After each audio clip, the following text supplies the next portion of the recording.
ఓ వ్యవస్థను బాగు చేస్తుంటే దాని ఫలితాలు భవిష్యత్తుకు వస్తాయి. కానీ ప్రస్తుతం మాత్రం దాని వలన కష్టపడేవాడు బాధపడతాడు. ఆ బాధపడేటటువంటి వాళ్ళు మాత్రం వ్యవస్థలు బాగుండాలనే మాట్లాడతారు. కానీ తాము అందులో భాగమయ్యేటప్పుడు మాత్రం వ్యతిరేకిస్తారు. జగన్మోహన్ రెడ్డి విద్యా వ్యవస్థ బాగుకి గట్టిగా ప్రయత్నించి తీరాడు, అందులో డౌటే లేదు. ఎన్ని వార్తలు రాసుకున్నా సరే.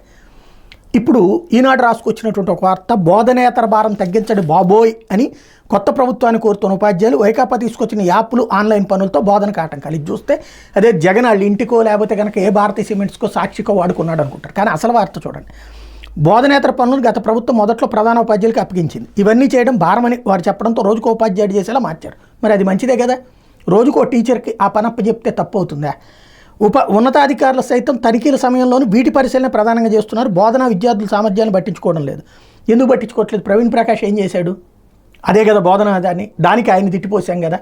ఇక్కడ చూడండి, రాష్ట్రంలో 12,000కి పైగా ఏకోపాధ్యాయ పాఠశాలలో ఈ పనులకి ఎక్కువ సమయం పోతుంది, పాఠాలు చెప్పడం తగ్గిపోతుంది. ఇది కూడా వీళ్ళు రాసేశారు. అసలు పాయింట్ ఏంటంటే, ఉన్నత పాఠశాలలు గతంలో ఉదయం 9:45 నుంచి సాయంత్రం 4:45 వరకు ఉండేవి. గత ప్రభుత్వం ఈ సమయాలు ఉదయం 9 నుంచి సాయంత్రం 4 గంటలకు మార్చింది.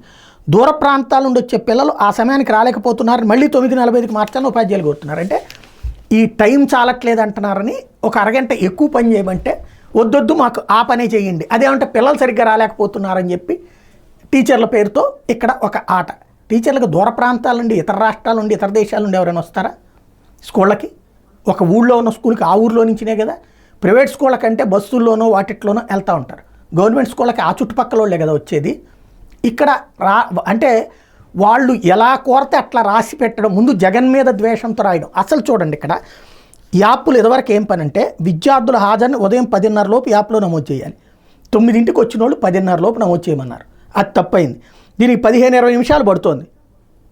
ఏది 9ంటికి అని వీళ్ళే రాశారు. 9ంటికి వస్తే 10:30 లోపు. కానీ ఎంత టైం పడుతుంది? 15-20 నిమిషాలు.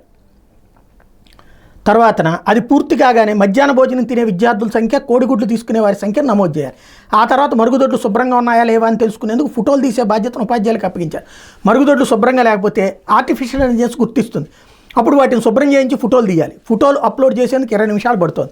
మధ్యాహ్న భోజనంలో ఆహార పదార్థాలను విడివిడిగాను అన్నింటినీ కలిపి ఫోటోలు తీసి యాప్లో అప్లోడ్ చేయాలి. తనిఖీ చేసిన ఉపాధ్యాయుడు ఫోటోను పెట్టాలి. ఎంతమంది భోజనం కోడిగుడ్డు తీసుకున్నారో వివరాలని నమోదు చేయాలి. ఇది ఎవరికి పెట్టారు? రోజుకు ఒక టీచర్కి అన్నట్టు. అంటే ఆ టీచర్కి ఆ రోజున ఇంకే పని ఉండదు, ఇది ఒక్కటే.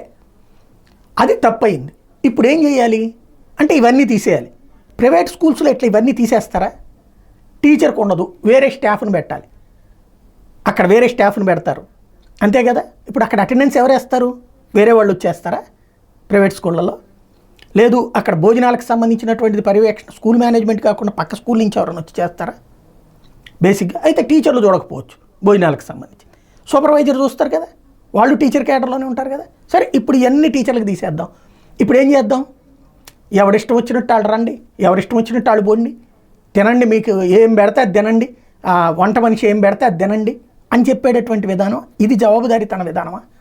అంటే ప్రస్తుతం మాకు బాగుపడటం కాదు కావాల్సింది, ఓట్ల కోసం ఎలా కావాలో ఎవరన్నా ఏదన్నా అడిగితే దాని ప్రకారం చేసి పెట్టాలన్నది రాజకీయ పార్టీలు. దానికి అనుగుణంగా బాకాలు పత్రికలతో ఆంధ్రప్రదేశ్ పిల్లలకి లేదా వ్యవస్థలకి శాపంగా మారుతోంది.